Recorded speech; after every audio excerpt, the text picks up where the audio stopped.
Hey folks, welcome to another special edition of The Evolving Leader, where Jon and I had the privilege of being together in person in his studio outside of London and talking to a guest in person. Can't wait to play this episode for you in just a moment, but before we do, Jon, how are you feeling today, my friend? I'm feeling excellent. I'm feeling really good. I'm feeling pumped with energy. And I'm also feeling a lot of gratitude for you making it over to the UK to do this conversation in person, because it makes such a difference. It's phenomenal.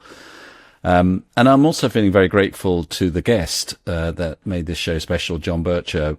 He's a decision coach, and I think what he highlighted there is something that's probably in the wind for everybody, which is nobody ever teaches us how to make decisions. We're kind of expected to learn it from the imbibe it through osmosis by watching other people doing it. And so when you ask people, how do you make decisions, they don't really know. And then the other kind of problems that Jon was talking about in terms of, well, a lot of people think they're good decision makers, but then you say, are you good making decisions with other people? And not so much.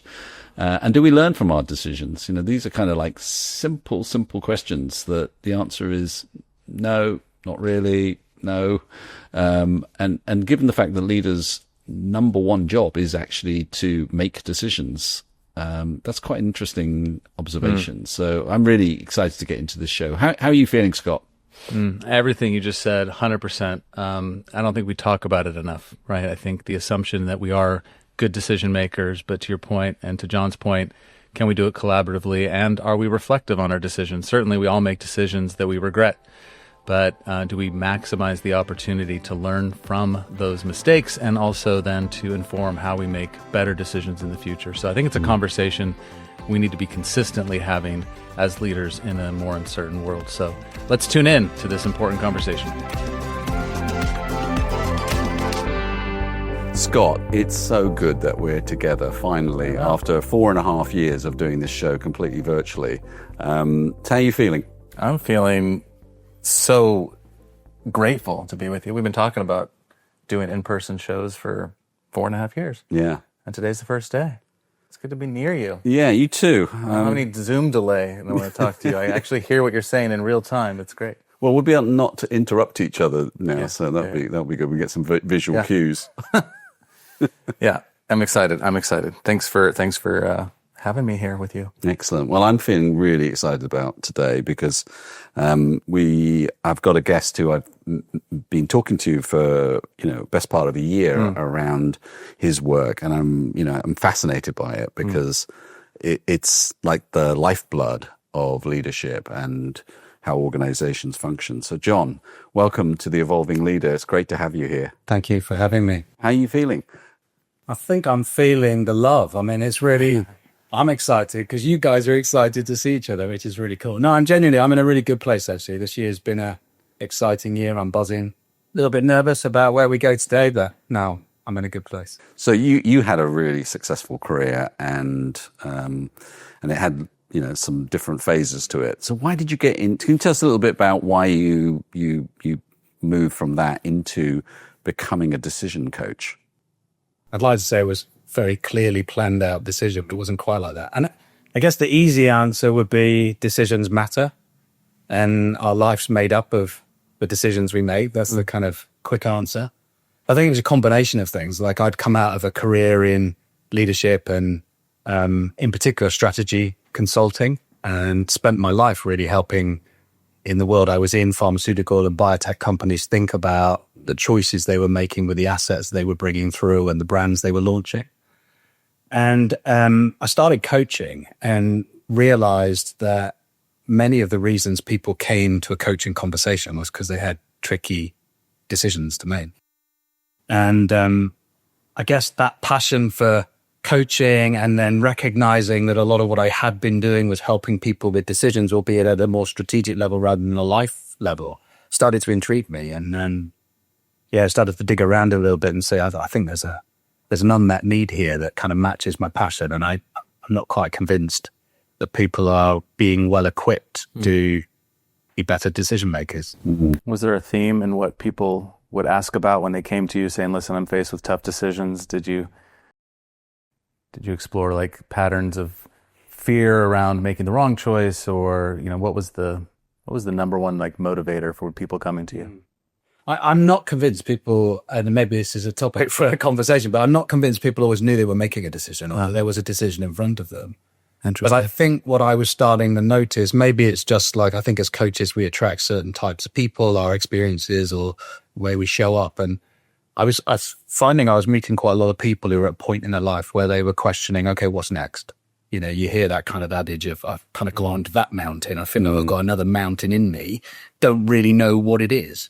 And that was my experience, by the way. I come out of this kind of 25 years in the pharma biotech world, most of that leading a strategy consulting firm. And then at this moment where I was like, do I want to carry on doing this, or do I move toward something else? And so I think there's an attraction of people that were coming and were asking questions about what next in my life.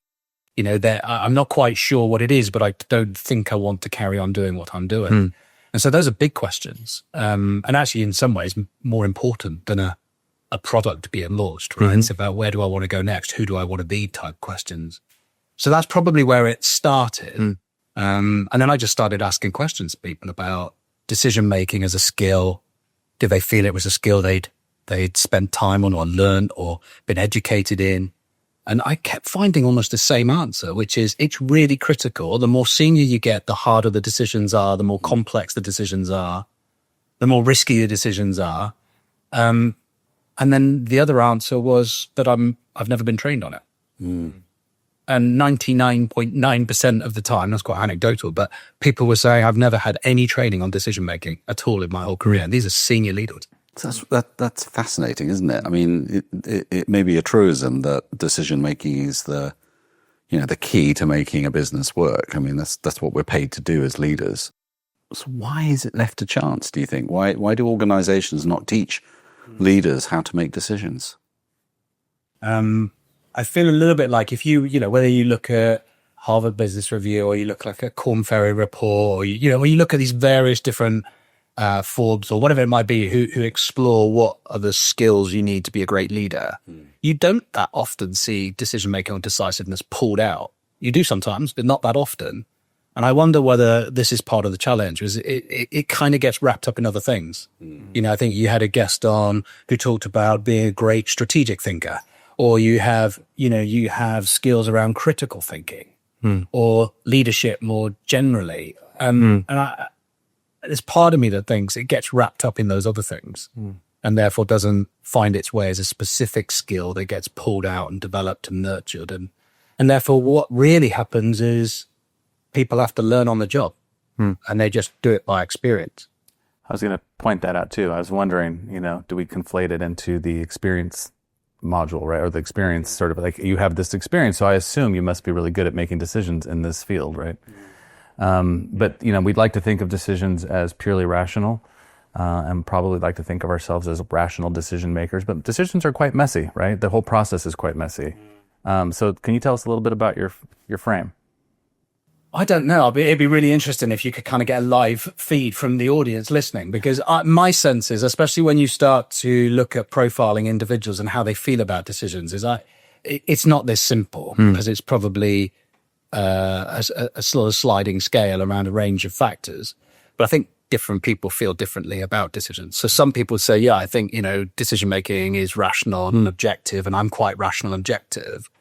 I wonder whether actually a lot of what we hear is the opposite. Great decision makers, they've just got a bit of magic, they're decisive, they go with their gut, they just got a really good sense of what's the right answer or the wrong answer. You hear it, don't you? You hear it in recruitment, you hear it in strategy. I've got all the evidences here, but that's the decision we're going to make because I believe it's right. And then you think, is that what we're hearing as well? So therefore that sort of lends itself to, we can't train it because it's not rational and objective. It's just this sort of somehow special secret sauce that some leaders have. And hopefully if we chuck them in and help them to become leaders, they'll suddenly become more decisive. So in a sense, what you're saying is that actually we're not really all talking the same language about what a decision is.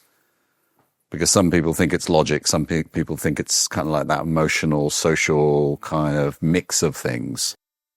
What's your definition of a decision? I mean, I know it sounds a bit ridiculous to ask because it probably seems obvious, but do you start there?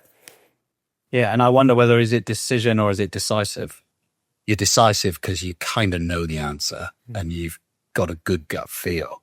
So if we kind of say leaders need to be decisive, it says something different than I think than if we said leaders need to be great decision makers or better decision makers. That feels more like it could be open to rational and emotional and other things, whereas decisive feels a bit more intuitive gut. Yeah. I don't know. That's my Feels like a state. Yeah. Yeah. So I think there's maybe I haven't articulated it this way before, but I think there's a starting point, which is where are you on that sort of spectrum of how you feel about decision making? And that could be the speed you prefer to make decisions. It could be your attitude to risk. It could be how objective you are versus intuitive you are. You know, there's a range of different aspects that we should be thinking about before we start decision making. Because I see leaders who would say one of the things that challenges them most is they overthink and they're a bit of a procrastinator. They're kind of trying to make sure they've got all of the data and information in place in order to move forward with a decision.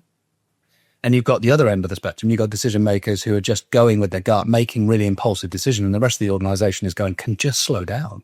I was also wondering if you experience people, I feel like I've experienced this in the coaching work that I do, where sometimes people are chasing the certainty. They have low tolerance for uncertainty and risk, and they want to get all the information, and they get stuck in analysis paralysis.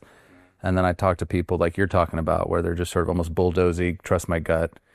And then there seems to be like a third group, probably more than a third group, but another group that they're really concerned with the optics of the decision. So they actually don't trust their gut enough, or they're sort of thinking because they're actually concerned with how it's going to land politically, or sort of how it will be seen. Is it the popular decision to make? I don't want to make a decision that's not going to garner me the right kind of praise, right? So did you find that a lot in your coaching work? It feels like that's quite linked to John's question as well, which is, I mean, this is what I find fascinating about decision making, is it kind of somehow holds together all these different aspects. You know, there's the logical, like, does this make sense? Is there good data? Is there evidence? You know, have I engaged everybody in the process? Have I kind of stepped through the right steps that make sense for my organization? What about my intuition and my gut and my experiences and what maybe my friends or my partner has told me, you know? So there's an emotional element in that. For some of us, we might be on a spiritual journey. So there might be a kind of like, you know, a spiritual aspect or a prayerful aspect of thinking about a decision. And, you know, and then if I look at what I think is fascinating, even in some of the guests you've had along the way, and you think about things like the way we think and our meta cognition, and we think about our interoception and what our bodies are saying, and then you think about attitudes to risk, and you know, all of these things play out actually when you think about making a decision, including as a leader. You know, my leadership is made visible not just in the decisions I make, but the way I go about making these decisions and how I take people on the journey. So my values, my character, my moral code all plays out actually in some of the big decisions I make. And so I think it's fascinating that all of those aspects have to play a role. And yet, how often in organizations or even in our own lives do we find ourselves in the middle of a decision? We're making a decision before even realizing we're in a decision. What are the kind of recurring problems you see when you're coaching people in terms of being better at decisions? I think it's worth saying that I feel like I'm so at the beginning of my own journey on this, because there's just so much emerging science that's coming out that I now can see through this lens of that has an impact on decision making. And so I'm seeing it not just in the people I'm working with, but I'm seeing it in my own life and in my business's life, right? I mean, it's real life learning. I think first and foremost, probably it's about stepping back and thinking about how we're deciding. So we call it like deciding how to decide. But if I was going to kind of use your type of language, I would probably say it's the meta decision. Yeah. We've got to step back and think about this decision that we're making and ask ourselves some really great questions about that. So I think the skill really underneath all of this is, can we ask better questions that stimulate better thinking? Because if we can do some better thinking, that doesn't necessarily mean we take weeks or months of it, but if we can do some better thinking, we will probably make better decisions. that therefore mean we become better leaders. And hopefully those better decisions by better leaders create a better world. And goodness, we need a better world at the moment, right? Yeah. So I don't know if I quite answered your question, but I think it's something rooted in stepping back, thinking about what's in front of us, making visible that there is a decision, and then asking ourselves, all the people around us, some really great questions that help us decide how to decide. In one of our previous conversations, you said something about that really struck home to me, which was a lot of leaders think they're great decision makers, except when they're with other people. Yeah. So, making decisions together becomes very problematic often. So I'm a great individual decision maker, but am I great at making decisions with others? You'd say a little bit about what you're learning with that. Yeah, I feel like even those individuals who see themselves as quite decisive and good decision makers, and I'm not going to judge whether they are or not, would say that it gets much more complicated than other people are in the room. Yeah, right. Because now I've got a whole series of other inputs to play out. And I think it plays to your point, Scott, about like how we make right decisions and culturally right decisions for an organization and move in the right direction. So I think most people would probably say it does get harder. And maybe the reason that this is of today, of this time, is because we've tried to create organizations that are made up of diverse individuals. We've realized that it doesn't quite make sense to kind of recruit people that look and feel just like us. And we want that diversity, which is brilliant. But it's only brilliant if we tap into it.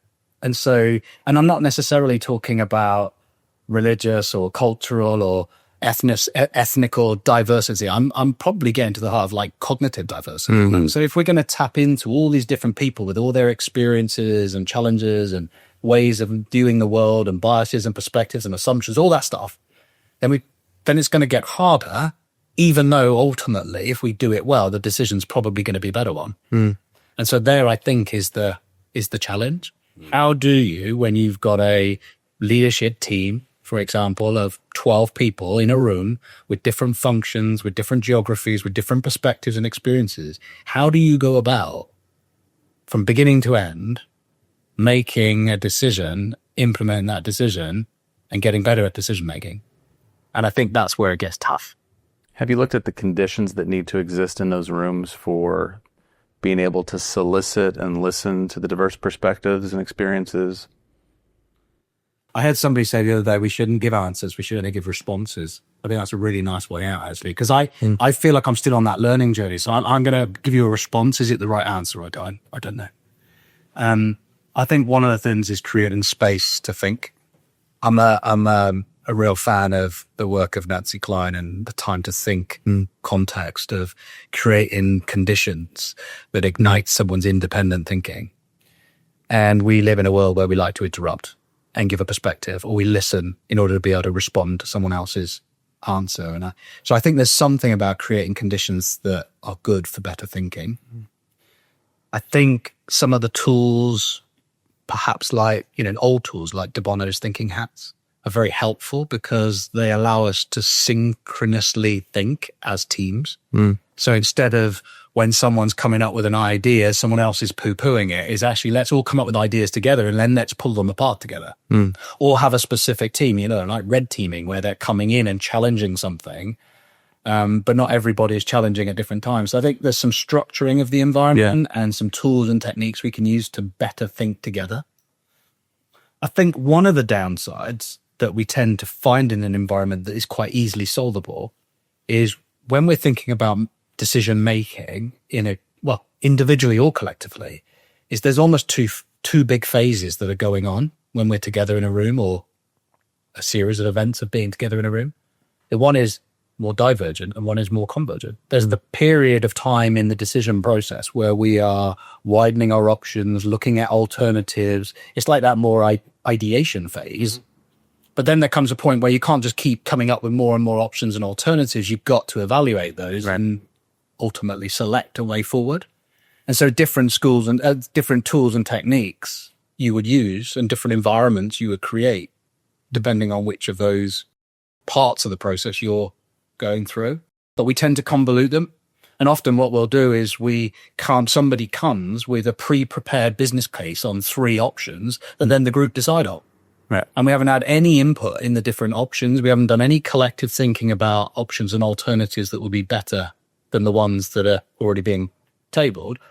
And yet we now have to make a decision on 3 that we might not believe in any of them. And yet often the person with the most power in the room has a favored one, and that one tends to, I imagine, often get championed, right? They're not really necessarily 3 equal options in some rooms.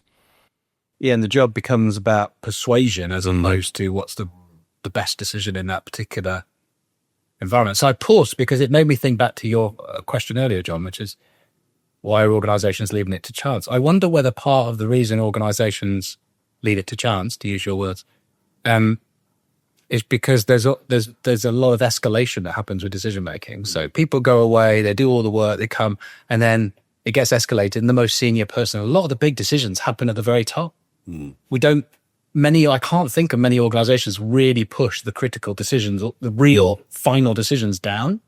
So I wonder whether that's part of it. Yeah. Is actually you don't get the really meaty high stake decisions until you're really, really senior. And even the ones that you do play out in senior roles, somebody else is still making the ultimate decision. Yeah. And then you might be making the decision just based on the executive summary somebody put before you, as opposed to necessarily really having understood the problem that is being faced. And so it comes back to, we get focused on what is the, I don't like this phrase, but what is the right decision? And as opposed to what is the right approach to this decision making? Actually, wouldn't it be better if we had people engaged through the whole piece? Yeah. In theory, the decision should be a better decision, but all that change process work that might need to happen has already kind of been done. Right. People have been on the journey, and I'm looking across there and I see Patrick Lencioni. Patrick Lencioni said, people don't necessarily need to have their decision or their view chosen. They just need to feel valued and heard in the process. And if we valued and heard the right people in the journey, then maybe they're all on board with the decision anyway. Yeah. We talk about learning from decisions because often we're so focused on just progress. We don't look back at those decisions and whether we made the right decision or even knew what the decision we were making. Can we talk about what your work in that area? Yeah, I think it's really difficult to learn from decisions. And so therefore we avoid it and we don't do it. I think it's difficult individually and I think it's difficult collectively. And we're still grappling with that actually. Like, how do you make this stuff really practical? Because the majority of authors out there, experts out there that are talking about decision making would agree with a statement Daniel Kahneman said, which is the best thing we can possibly do is to start journaling about this stuff, to journal about the decisions we make and what we thought would happen, and then look back and see what actually happened and how much of the decision was down to my great deciding and my great implementing, or how much was actually down to chance or luck or the context. And it's very easy to have an overinflated view of your decision-making capability if you're never looking back, seeing that actually you just got lucky quite a lot. And the challenge, though, is probably the same as you find it in the coaching sense, is regular journaling is difficult, even for some of the most reflective coaches. It's quite a difficult thing to do. And if we believe a lot of the social science that we're making 35,000 decisions every day, obviously a lot of them are not conscious, but there's a lot of decisions we're making. What are we going to do? Start logging them all? I mean, we wouldn't make any decisions because we would be writing a very long journal. So I think it's getting that balance right. And so what we're probably spending more time advising, supporting, and practicing ourselves is being a bit more pragmatic with that stuff. So it might be what we do is the big stuff that we start our week. And one of the first things we ask ourselves at the beginning of the week, this is my business partner and I, is have we got any big decisions we need to make this week? Is there anything we want to talk about? Is there anything we want to explore in a bit more detail? If there's something, then we'll kind of jump through whatever is appropriate in terms of that decision-making process. And at the end of the week, as part of our review of the week, we'll say, did we make any decisions and how did those decisions go? And what do we want to do about learning from them or capturing them? And we'll capture that in a short little journal, and then we'll come back to them maybe 3 months, 6 months later and review. And that's maybe a kind of practice that other people could put in place. So my big decisions, I'm just going to capture some key thoughts about the decision I made, the context I was in, how I was feeling at the time, what I predicted the outcome would be with what level of confidence, and then come back to it and look at what actually happened. And we could do that in business with businesses as well, couldn't we? Like, I think as a short business log, you know, that you're looking back at the decisions you've made as a team that captured, you know, here's the decision we made. Here's some of the alternatives we discounted and why. This is what we expected to happen. And then you come back, whatever the right time period is, 3 or 6 months later, and say, how did it go? You start to become a better decision maker because you're starting to learn what in this process was skill and what in this process was chance. Yeah, and I love that observation by Annie Duke in the Thinking in Bets book about that we often confuse the result with the decision. Yeah. And we discount luck and all the other factors, that notion of resulting. Can you talk a little bit about that? Yeah, I mean, she essentially says that we look at the result of the outcome of the decision, you know, through the lens of the result, as opposed to whether it was a good or bad decision in the first place. And I guess it's a little bit like framing. If you have a good outcome and you look in on that with hindsight, then you assume it was a good decision, and that's not always the case. And she runs that thought experiment with a very famous American football game where she looks in on it and says, actually, if we did a little thought experiment here and had a different and saw a different outcome, would you think it was a bad decision? No, we wouldn't. We think it's a good decision. And so we have this, we kind of lean towards when we get a good outcome, we say that was down to our great skill. And when it's not so good an outcome, we blame other things. I wanted to pick up on that because as I was listening to you talk, I'm thinking, I feel like we're taught to defend bad decisions from the time we're little, right? As soon as our parents catch us doing something we shouldn't be doing, we sort of come up with the excuse, well, you know, he made me do it, or I was tricked into that, or we're always kind of taught like bad decisions lead to a bad result, and that could hurt me in some way or affect me negatively. So I need to outsource the reason for my poor choices. So what's like the mindset shift that has to happen where we break through maybe that natural emotional resistance to wanting to get honest with our poor decisions?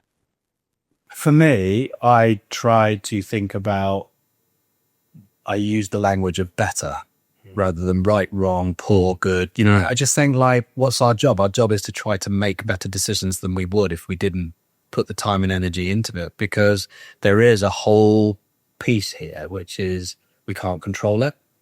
So I think it was Obama that said, like, you know, ultimately the decisions that you get when you're at the top are horrible ones that nobody wants to make, and there isn't a good answer. You know, and therefore you've got to get comfortable with probabilities. But you know, it's that idea that we've just got to get more comfortable with that ambiguity. We've got to be okay with the fact that we can't predict the outcome. But what we can do is look at all of the intelligence we have around us and make a better decision than we might have done if we just jumped straight in. And I think so. Part of it for me is about focusing on better, but also part of it is what's in our control. Russo and Schumacher wrote a book called Winning Decisions many years ago, and it's still got some really core fundamentals in it. And they essentially say that the one thing we can do is we can focus on having a good decision process. So, and I think lots of other authors have gone on to say exactly the same. The one thing we can control is we can have a good process. And we can make sure we go through some of those steps, think about the decision we're making, jump through the right steps, and then once we've made the decision, execute it well. That's all that's in our control. And sometimes we'll have bad luck, and sometimes we'll get just rewards. But we can't judge the decision on the outcome. We have to judge the decision on, did we go through an appropriate process? What's your kind of favorite process? You've studied lots of different kind of approaches. What are the kind of things that you think are most helpful? Maybe if we come back to this podcast in a few years' time, I might have changed my mind. But when you start researching, you realize there's so many different processes, like critical thinking or something. It's just so many out there. It's overwhelming. So many acronyms, so many funky names. And we just made a decision we weren't going to do that. That we would just hold together the best thinking of all the people that have gone before us and just say, actually, these are some really great steps that we believe you should step through.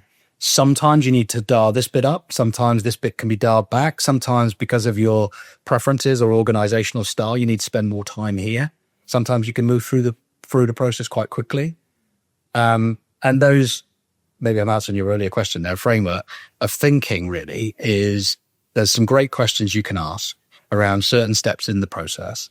And those process steps for us would be, let's start by deciding how to decide. Let's take a big step back, ask ourselves some big questions like, what is the core of the issue?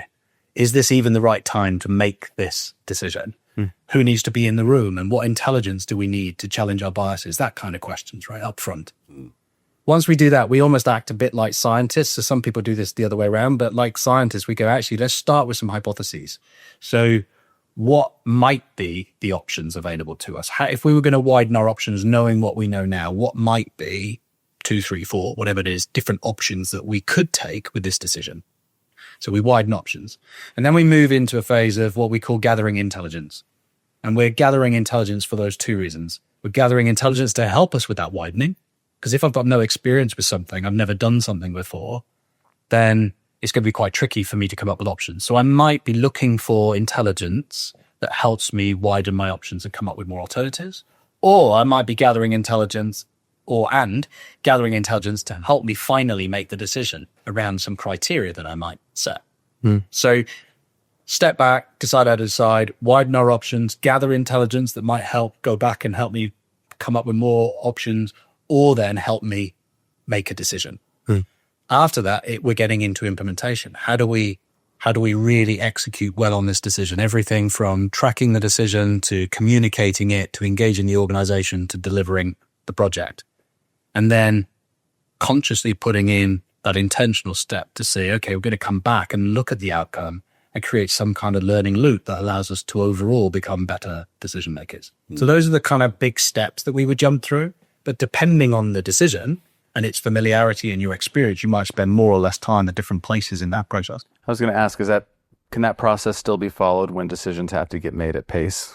I feel like more and more, right? The world's turning faster, more pressure, quicker decisions. Can leaders, should they still follow that same sort of methodology? Yeah, I personally, I think you can jump through it really quickly, or you can take your time over it.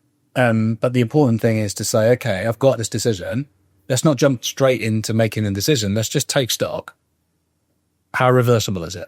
How risky is it? Is this high stakes? Is it low stakes? Have we got experience here? Is there anybody we know who's got experience here? Because gathering intelligence doesn't necessarily mean going and doing, deep research into what's been written about the subject or what data is available. It could mean speaking to some individuals, right? Or having some of the key people in an organization in a room. So I think there are slow and fast ways of taking each of those steps. But you'll know better than I, and many of the people who've been on your podcast before will probably say exactly the same, is, we're human beings, right? And we are making so many assumptions. We're much more biased than we would like to believe. We'd like to think we're objective and logical and rational, but actually we've got a deep-seated emotional core that impacts our decision-making capabilities. I'll make great decisions perhaps on a day that another day where I'm tired and I'm not well resourced will be terrible. So there's so much going on. It makes sense to step back first and then say, this decision that's in front of us, I know it needs to be made quickly. So where do I need to put time and energy to make sure it's a better decision than it would have been if I just jumped straight in and made it? You said something earlier on about the fact that social scientists know that we're making thousands of decisions a day, and some of those most of those are unconscious, they're reactivity. How do we get better at becoming more conscious when we're reacting rather than deciding to things that are really important? I found that probably, and it sounds ridiculous, but the amount of leadership teams that you sit in on, I'm sure you've seen the same, where they're having a debate and a conversation about something. It's actually quite a big decision for the organization. And nobody's actually pointed out they're making a decision because they're just seeing it as a conversation. And then you suddenly realize that this debate, let's call it, I'll be nice, this argument that's happening is because they've got a completely different view about what's happening in the room. This person thinks that's the decision they're making, and this person thinks it's that. And it might only be subtly different. They've got completely different perspectives on the decision that's being made. So, yeah, I think the first and foremost thing is let's just make visible that a decision is being made. So I'll often be sat in a team meeting or a conversation. I'll say, can I just put my hand up? And it seems like we're making a decision here. Are we making a decision? And are we clear what the decision is? clear what the core of the issue is that we're trying to decide upon. And I've seen meetings last half a day where people are trying to get to the bottom of what the real issue is. And then actually the decision making is really quick. Mm-hmm. But because they've been coming from a completely different perspective, they've not aligned on that stepping back stage. They don't know what they're solving for. So is that simply just kind of writing down versions of what that is so that people can look at it and start to debate it? Yeah, I mean, that's a really great way of doing it is, okay, we appear to have a lot of this. Let's just all write down what we think the core of the issue is, what we're solving for, what the decision is. It's a great technique at the end of meetings as well, isn't it? When we just agree. Can everybody write it down and see if it's because often it's not. Yeah. But again, it's that we're learning more and more, aren't we, about our perspectives and all the different things that influence how we show up in the world and how we lead. And I think this is only making things better, but it's more complicated. It makes it harder, and we need some process and we need some steps and stages to help us through some of that. But yeah, I think making the decision visible is probably the easiest thing in some ways that you could do. How do you kind of reduce the kind of emotions around that? Because when we've got different views and it isn't explicit, that's going to generate a lot of heat in the conversation. How do you help to kind of lower that barrier? But if this is too simple an answer, but I think there's something in it.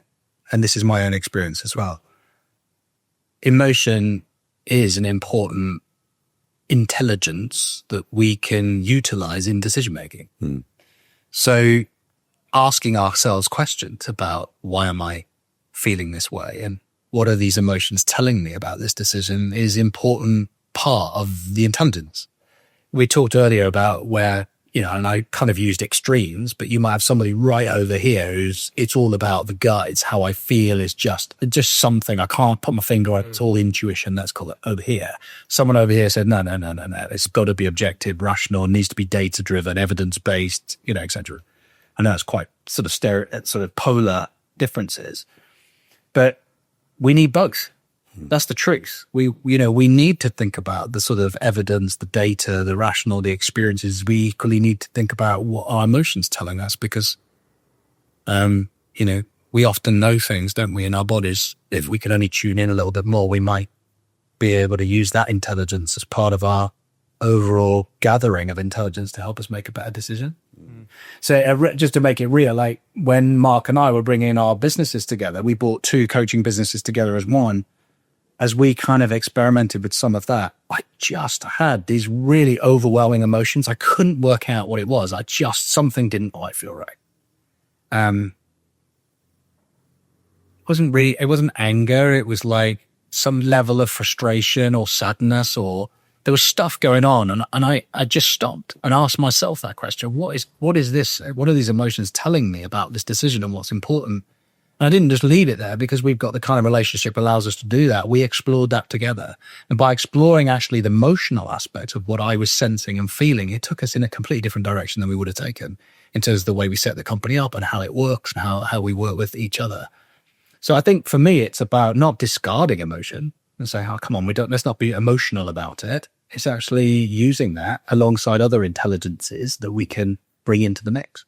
So the emotions you both were experiencing in that, did it surface sort of different frames about what you believe the coaching business should look like, how it should function? I'm really interested because I love what you were saying about getting everybody to write down what we're solving for, getting everybody to write down what we agreed. We're talking about leveraging and understanding the emotions involved. I'm curious about getting people to articulate explicitly what they might believe about the problem we're solving for, right? Like I think we're solving for this because I believe that our customer wants X, right? And somebody else says, I think we're doing this because I believe what we really need to do for the business is this. So I'm curious in your example, if it led to beliefs behind the emotion, and do you see that a lot? Do you work with people in that sort of framing of the belief they have? Yeah, I think in that example, it actually led to a difference in the way the business was set up and the entire kind of the model that it was set up as. I think I would more typically ask people about how they feel about this decision walking in, as part of that stepping back, how am I feeling about this as a decision? I try to put some words and color to that. And maybe how is that impacting how I'm framing the decision? Maybe it's about also exploring kind of word pictures and metaphors about as we look at this decision, what metaphors are we moving towards here, and what is that telling us about how we might need to think about this decision? But I also think there's a great question we should ask up front, which is this even the right time to make this decision? You know, if everybody's at the end of a really busy quarter and we've all been gunning at it and there's a really important decision to make and everybody's tired, is that the right decision? Is that the right time to make that decision? Or is it simply it's a Friday afternoon and we're ready for the weekend and this is too important to rush now and just get off our to-do list? Let's come back to it when we're fresh. Or we both know that, I don't know, Monday mornings we're at our very best. Or mornings generally are the best. Okay, well let's just encode in our organization's, you know, ways of working that we'll only make big decisions first thing in the morning when we're well resourced and rested. Yeah. So I think these are all the different reasons why, for me, decision making is exciting. I think it's like where the rubber hits the road, of leadership, because so much is made visible when we make a decision, but also so much of, you know, what I've listened to on your podcast with all your other guests, you know, feeds into this. You know, how resourced are we? What are we learning about our emotions? What do we know about our cognition? What does great strategy look like? What do we do with ambiguity? All of this stuff plays out when you've got to make a decision. Yeah, I'd love to pick up on that point about ambiguity, because another theme that's kind of been front and center in the evolving leader is this idea of leaders not necessarily recognizing where they are on that spectrum between certainty, risk, and uncertainty. And making decisions, you know, like how do you frame a decision across that spectrum differently? What advice have you got for us? I think, and there's nothing new here, right? I mean, if you pick up a lot of the sort of early work around agile organizations or lean organizations, I think it's embedded in that in a way. But I think one of the greatest ways we can move forward through that stuff is experimentation. Like, why do we think we have to find the right answer in a future that doesn't even exist or that we haven't seen yet? Why not put a few experiments out there and test it rather than feeling we've got to make the decision in a sort of room of people who don't have any ideas? And we've certainly found that's been our way forward with things, but it kind of makes sense logically. Like, if a decision is high stakes, it's pretty critical, and actually, if we press the button on it, it's quite irreversible. Why wouldn't we put a little reversible experiment in place that allows us to pull out if it doesn't make sense, or allows us to move from there into something that then we can embed? So I think my immediate action, my immediate response is to experiment in that situation. But it also comes back to deciding how to decide, which is we need to look at the decision in front of us, the context of it, the level of ambiguity and risk associated with it, and make a decision about how should a decision like this be made. Are there people out there that have experienced this before that we can draw on their experience that actually does reduce the risk for us in that situation, or make us at least a little bit more confident that the decision we're making is a good one? The other thing I think that works really well is maybe embracing that thinking that I mentioned about Obama, which is getting comfortable with probabilities, or even Annie Duke in how she describes that decision making is much more like poker than it is like chess. There's a whole layer of chance involved and probabilities involved. And I think, rather than being in a room of individuals, a leadership team trying to decide the right way forward, the right answer is to ask people, probability wise, how confident are you that this is the right way forward? Or probability-wise, how much risk is involved in this particular decision? And not necessarily trying to find that everybody's 75%, but looking for those outliers. Who's the person? If it's legal and they're putting their hand up and saying, I'm only 5% sure that this is a good idea, I want to hear from them. Yeah. I want to understand what they're seeing that I'm not seeing. So I think maybe it's that shift of trying to explore probabilities, look for ways to use experimentation that moves us away from this kind of idea that we've got to have a black or white, right or wrong answer. How can we have right or wrong answers when A, chance is involved, and B, what the future holds? And we're living in that right now, right? The ambiguity, the few little shifts in in the world dynamic, and suddenly the rules completely change. But that requires us to have a degree of humility that, you know, and there's so much expectation and pressure on us to have the answers in those jobs often. How do you kind of systematize or allow people to embrace their ignorance in a way that, you know, makes them feel okay about it? It makes me come back to your earlier question about decisiveness or decision making, because maybe great leaders aren't supposed to be decisive. You know, maybe the point here is that they enable, you know, a really good quality decision process, or enable the organization to make the best possible decisions. But decisiveness, again, comes with almost like an arrogance to it. And you can know what the right way forward is. We can't. We can place a bet. Right? That's what we do. Probably the answer is similar to what I might say around critical thinking, which is it comes back to being curious and not feeling like I've got all the answers, and doing that inquiry and asking good questions and bringing more people in the room, be willing to put a hypothesis up there and for it to be pulled down. I love that Liz Wiseman, in her book Multipliers, which is probably one of my favorite books on leadership, she talks about how leaders need to become debate makers. You know, and for me, that's a part of this, right? Which is, we don't try to be the person with the answer. We try to be the person who creates the conditions, you know, great debates to happen, good discussion, for the condescension to happen, so that we can make better decisions than we would have done without that. And maybe we need to do a bit more of that, a bit of debating in our leadership teams, a bit of sort of Socratic questioning, you know, all that sort of stuff to uncover, okay, we've got these different perspectives. How do we now make a better decision on the back of all of that? So let's talk about AI a little bit. Like, how does the emergence of Chat GPT, Gemini, other, you know, model texts and modules, how does that influence our decision making? How should we think about co-intelligence in our decision making? What's your thoughts on that? It's funny, isn't it? Because I can answer this question. I'll probably answer it completely different in 6 months. It's always moving at such a pace. It's just incredible. We should timestamp this conversation. Yeah. Let's ask AI. I'm using it more and more and more in my own decision making, and I'm encouraging people to use it more and more in their decision making. You know, I would describe, I predominantly use Chat GPT at the moment, and I would describe that as a thought partner in helping me make better decisions, because it can pull on all of the models, you know, whether that be, you know, mental models, I don't know, Pareto or first principles or second order thinking.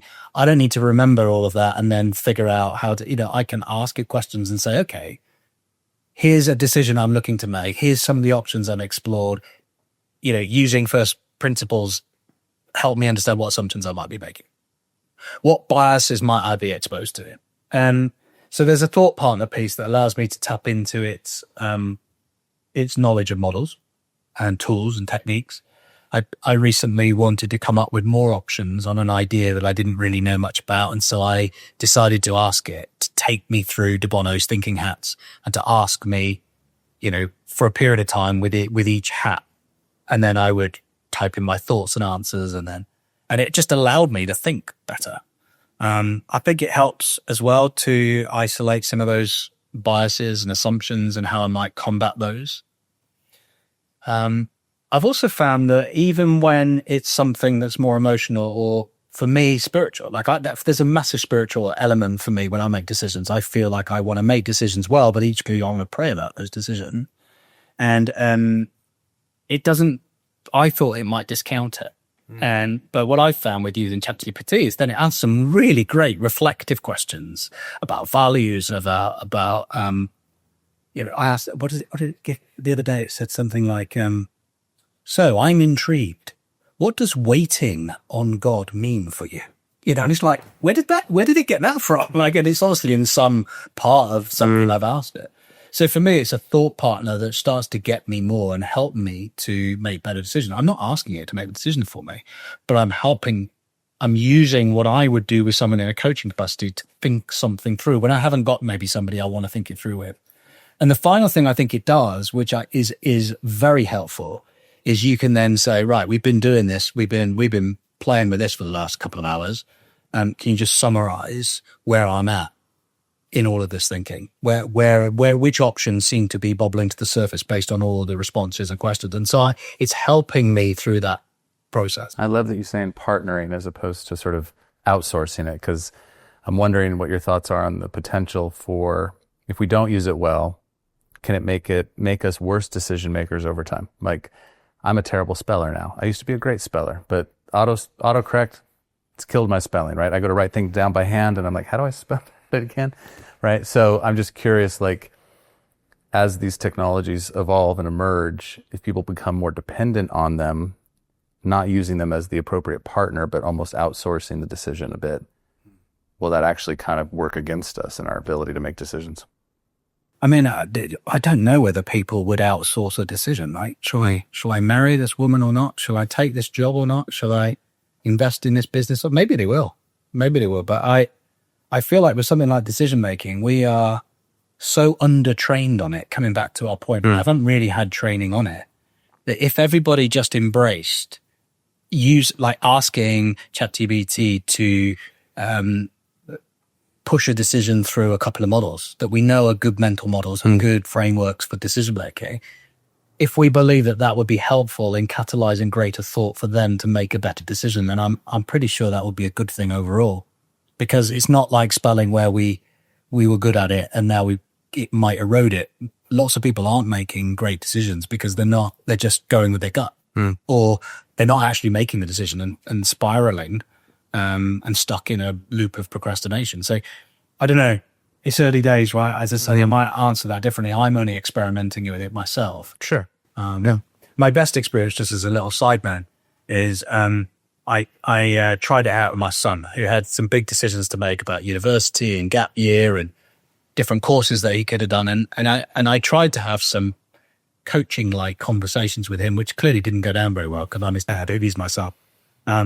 So I punched a load of stuff into Chat GPT and essentially got it to coach him to an answer and then printed it all off. So there you go. Now you make a decision based on all those different outputs. Yeah. And so instead of him going, I'm stuck, I don't know how to make it, he had a series of thoughtful reflections that he could reflect on and then helped him make a really good decision. Yeah. So yeah, just as an aside. This makes me think about the moral component of decision making, because we talked quite a lot about emotional and rational elements of it and the social part of it. But, you know, a lot of the really important decisions that leaders have got to make are also got to factor in that moral reasoning component of it. How do we think about that, do you think? My immediate response is connected to that whole debate piece, because I feel like that's going way back in history to how do you do really good reasoning and around ethical and moral factors, because different people have different codes. And I think debating is a really great way of seeing a side, reflecting on where the blind spots might be or the assumptions or the evidence is or isn't. It allows you to sit in someone else's shoes and argue from a different perspective and to have greater empathy for where they're at because you're taking their position on something. And often where you land is different than where either party would have started in the first place. So the natural place I would go is bringing some kind of moral, ethical debate into the decision, especially decisions that have that more closely aligned to the decision itself would be a great thing to do more often. One of the questions we ask up front when deciding how to decide is, what values need to be honored in this decision? And it's just, again, making it front and center. Or as a leader, you might say, what aspects of my character do I really want to bring in and make present in the way I go about this decision? So again, the answer is always take a step back and decide how to decide.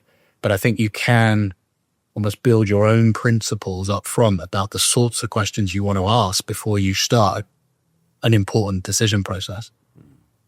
That's my immediate response is like capture some stuff up front about what's important and make sure there's something like a debate or an element in the process that allows you to see different perspectives on the ethical or moral arguments.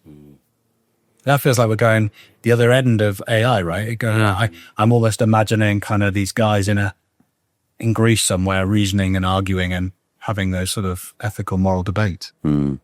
How do you think decision making is changing based on the kind of conversations you're having with leaders and the way that you see decisions playing out? Do you see any changes in the way that it's operating? Either I've got in on this at the right time, or it's something to do with, the fact that teams are more diverse, or the fact that we're facing greater ambiguity, or there's pressure on speed, whether it's all of these converging factors. When I first started talking about it, it seemed like there were less people got it, but not necessarily wanted to do something about it. And I'm starting to now speak to organizations who are getting very excited about how could we build this into our organization? How could we train our people? How could we embed it as a way of being? I'm seeing organizations that, in parallel to me having that conversation, have just started that or are starting it with us. And so I'm starting to see some momentum, actually, that people are recognizing that we've got to get better at decision making. I think some of that is too many decisions keep getting escalated to the top. So you got the people at the top, too few people are actually making the big decisions for organizations. And there's that desire for sort of autonomy within organizations. But I think the biggest light bulb, certainly for great leaders, is they're recognizing that we've got this diverse group of people, this amazing talent pool. And yet we're not necessarily getting the right people in the room at the right time to make better decisions. So yeah, I think the momentum feels like it's moving in the right direction. This has all been super, super helpful. Thank you for all your insights. Is there any sort of final message or thought you want to leave with our listeners? Maybe there's a thought and a practical. Like, the thought for me is decisions matter. And I genuinely believe our life is made up of the decisions we make. The story we tell is based on the decisions that we make. So invest in becoming a better decision maker is my view. And I'm on that journey and others are on that journey, but I think it's a really important journey. And then if we want to become a better decision maker, I firmly believe the first thing to do is to, before you move into decision making, be clear that you're making a decision and take that step back and start asking yourself some questions about that deciding how to decide type questions up front. And if you get stuck and you find yourself procrastinating, try some experiments. Try to find some easy nudges forward that will help you step into the unknown without having to feel like you've got to get it right first time. Jon, it's a real pleasure. I wish we had a little bit longer, but perhaps when you have continued to think more about this, we'll get you back on again to see how the journey is unfolding for you. But this has been wonderful. Thank you so much. Thank you for having me. It's been a pleasure.